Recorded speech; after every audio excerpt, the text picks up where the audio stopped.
Hey guys, I care about your soul so much that I'm a senior in college and I am skipping my math class to talk to you about the old wineskins and the new wineskins because I'm tired of people going on here and coming in my comments telling me that you need to be following the law of Moses. You keep talking about Jesus, but you're not talking about the commandments. So I'm here to clear up all that today because the law wasn't the problem. The human heart was. And that's why Jesus came. Christ didn't come to erase the law. He came to fulfill it and show us how to do it. So let's break this down and go into it. So, number one, the law, which is considered an old wineskin.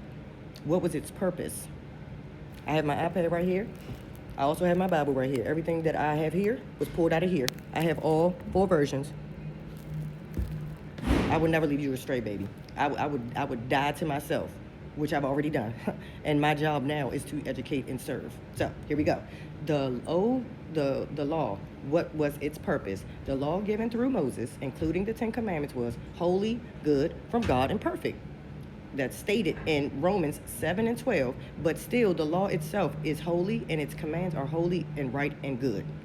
But the law had one assignment: to reveal sin, not remove it. Boom, that drops the mic right there, but I'm gonna keep going because y'all just, you just got so much to say. Jesus came to remove the sin, but the laws of Moses, the commandments that were given through Moses, didn't do nothing but reveal that you had sin. That's all it was. It was a revelation. It was a mirror, not the medicine. So it told humans what righteousness looked like, but it did not give them the power to actually walk it out. Let's keep going. Why was there a need for Christ? Because no matter how hard humanity tried, no one could keep the law perfectly. Romans 3 and 23. For everyone has sinned. We all fall short of God's glorious standard. If someone could obey the law perfectly, they would be righteous on their own, but no one did except Jesus. Okay, let's keep going. Jesus, he is the fulfillment. He's the new wineskin. Jesus didn't come to throw away the commandments. He came to embody them, complete them, and empower us to walk them out. You can't walk something out if you haven't seen it being done. Correct? All right. Matthew 5 and 17. I did not come to abolish the law, but to fulfill it. That means the law showed righteousness. Jesus became that righteousness, and through him, righteousness is now given, not earned. And now obedience flows from relationship, not fear. You want to keep going? Of course. Let's keep going.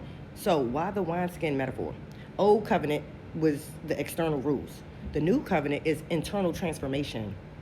Ezekiel 36, 26 through 27, the prophecy of Jesus. I will put my spirit in you so that you will follow my decrees. Meaning, before Christ, we obeyed by willpower. After Christ, we obey by his spirit in us. That's the difference. So why are so many people confused and why y'all in my comments? I'll tell you why. Because some of y'all are clinging to the law and ignoring Christ. Some of y'all cling to Christ and disrespect the law. And few of you understand the relationship between them both. Paul explains the balance perfectly. And y'all love to desecrate Paul and Peter because y'all saying, why are you worried about what they saying? Those are just letters that they were writing. Were they not living and walking with Jesus? Were they not called by Jesus and God himself? So you're saying that you know more than God and Jesus. These are the people he put here to appoint us to create churches in all the nations outside of Israel. Peter talked to the Jews, and Paul spoke to every other nation that was not considered a Jew. They were the Gentiles. You and I. Are you of Jewish descent? Then that means Paul was talking to you. So his letters were written to you. The law was our tutor leading us to Christ. Once the tutor meets the teacher, the tutor's role changes. It isn't thrown away, it's fulfilled. The Pharisee problem. Let's talk about these Pharisees because a lot of y'all are fake Pharisees. The Pharisees honored the law but rejected the God who wrote it. You obsessed over the rules.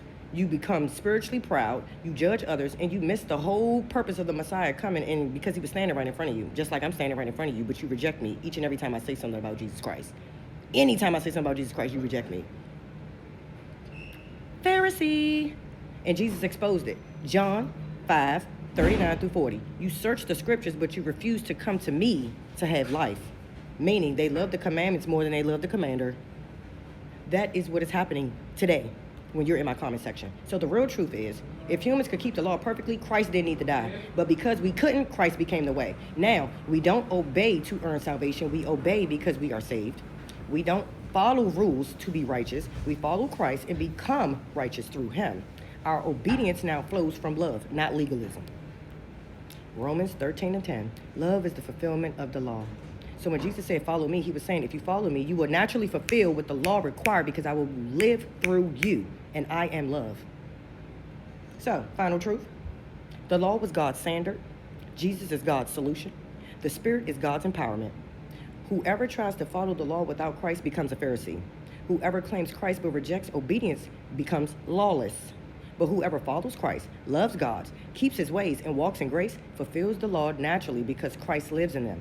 That's the balance, that's the clarity, and that's the kingdom. So I'll wait for y'all to desecrate me in these comments, and then I'll come back and we can discuss it. But I'm not arguing with you. Jesus said it. God said it. Peter said it. Paul said it. John said it. What you got to say?